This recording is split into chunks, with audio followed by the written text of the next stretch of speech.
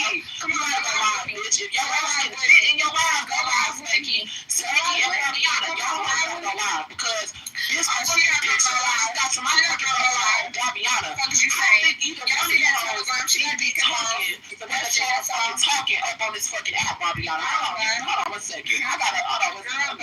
Let me show the fucking people this real quick. It ain't no fucking way. Hold on 1 second. Bitch like this is running her mouth on this motherfucking app. Hold on, shut the fuck up, bitch. I'm gonna show the people what the fuck I'm talking to me right now. Shut the fuck up. You my other phone saying, bitch, just sit back and be fucking talking. Ain't no fucking way. I'm still gonna be chopping my shit, bro. All these fucking black ass holes in the back of your fucking mouth. Hold on, bitch. I'm gonna show you what the fuck you look like. You must know what the fuck you look like, bitch. You got all these black ass potholes in the back of your fucking mouth.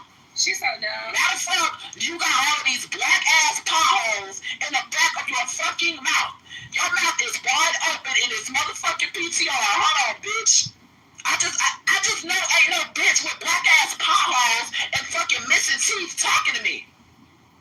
Hello? Where's that bitch at? Pull your skirt up, little. Where's the bitch at? Did she leave because I was for the PCR and black ass holes in her motherfucking mouth? That's what the fuck I thought. Spanky. It's just me and you ugly ass bitch. Come up off that fucking microphone, bitch. Come up off that motherfucking microphone, you dumb bitch. Get this bitch. What you talking about, Barbiana? You say I don't know what the fuck did I want? Ain't no fucking way. Shut the fuck up, bitch. I'm fucking right now. Made that dumbass comment. There's no way. Fuck made that dumbass comment. What the fuck is motherfucking playing? Bitch, I ain't running Alex. Ain't no motherfucking way, bitch.